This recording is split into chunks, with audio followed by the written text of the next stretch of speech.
કચ્છ બનાસકાંઠાના મંદિરમાં ચોરી કરતી રાજસ્થાની નામચીન ગરાસિયા ગેંગ ઝડપાઈ છે। વાગડના 19 મંદિરમાં ચોરી અને લૂંટ કરનાર રાજસ્થાનની નામચીન ગરાસિયા ગેંગને પૂર્વ કચ્છ પોલીસે ગણતરીના દિવસોમાં ઝડપી પાડી। પોલીસે ગેંગ પાસેથી ચોરીનો માલ ખરીદનારા અમદાવાદના સોની સહિત 6 સાગરીતોની ધરપકડ કરી। આ ગેંગમાં સામેલ લોકો મંદિરોના પથ્થરોનું કોતરણી કામ કરતા કારીગરો છે। દિવસે પથ્થરોની કોતરણી કરીને રાત પડે એટલે આસપાસના અન્ય મંદિરોમાં ચોરી કરવા નીકળી પડે।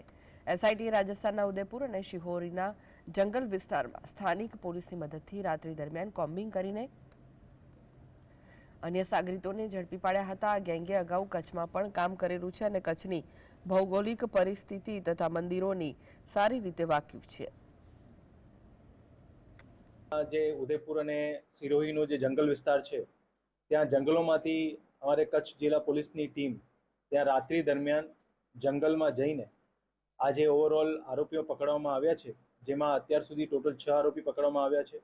6 માંથી 5 જે છે ત્યાં રાજસ્થાનના ગરાસિયા ગેંગના સભ્ય છે। ગુનાઓ ડિટેક્ટ થયા છે એમાં ટોટલ 8 આરોપી છે। 8 માંથી 6 પોલીસ દ્વારા પકડવામાં આવેલા છે, જેમાં એક સોની વેપારી પણ છે જેના દ્વારા મુદ્દામાં લેવામાં આવેલા